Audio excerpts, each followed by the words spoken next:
رسول اللہ صلی اللہ علیہ وسلم نے فرمایا معاویہ کا پیٹ نہ بھرے، اس کے بعد معاویہ کا کبھی پیٹ نہیں بھرا۔ آدھی بات سچ ہے اور آدھی جھوٹ ہے۔ آپ کہیں گے سچ کیا اور جھوٹ کیا ہے؟ سچ یہ ہے کہ حضرت معاویہ کھانا کھا رہے تھے، ایک شخص کو کہا جاؤ اسے بلا لاؤ، حضور پاک نے بھیجا۔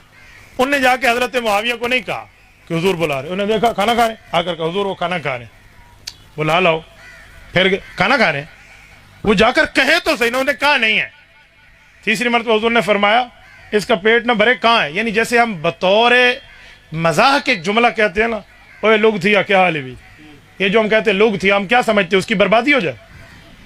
ہاں، بعض اوقات ایک دوسرے کو لوگ کہتے ہیں آؤ یہ چٹ پیرا، تو چٹ پیرے کا تو مطلب ہے ذلیل ہے، تو ہم ایسے کہتے ہیں آؤ نگو ساما، آ بھی سہتا، یہ جو ہم بات کرتے بد دعا تو نہیں ہے۔ مثلا ایک بندہ ہے، اس کا نام ہے چاچا کالو، تو اس کو کالے ہونے کی وجہ سے کہیں گے، اس کی تو پہچان کی وجہ سے کہیں گے۔ تو اس جملے کا استعمال تو سمجھو اگر محاورات عرب آتے ہیں تو حضرت معاویہ سے رسول اللہ کی گپ شپ نظر آ رہی ہے، اس سے کوئی بد دعا نظر نہیں آ رہی۔ ٹھیک ہے، سنے میں ایک جملہ مزید کہتا ہوں، یہ حدیث آپ کو نظر آتی ہے، دوسری نظر نہیں آتی۔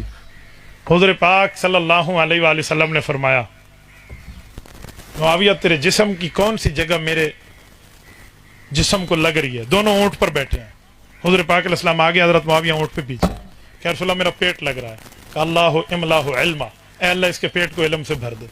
یہ نظر نہیں آتی، حضور نے ساتھ سواری پر بٹھایا ہوا ہے، یہ حدیث نظر آتی ہے، یہ نظر نہیں آتی۔ اچھا، اس پر بھی ایک سوال اٹھتا ہے کہ علم تو دماغ میں ہوتا ہے، دل میں ہوتا ہے، پیٹ میں تو نہیں ہوتا، پیٹ میں تو کھانا جاتا ہے، تو حضور علیہ السلام نے یہ کیوں فرمایا تیرے پیٹ کو اللہ علم سے بھرے؟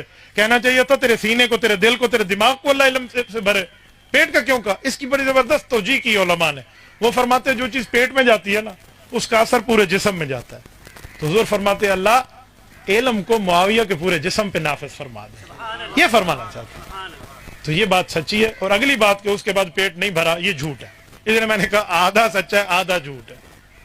اور تسا دسو بندہ کتنا بنے، لوگ دین پر بھی ایسے ایسے جھوٹ بولتے ہیں۔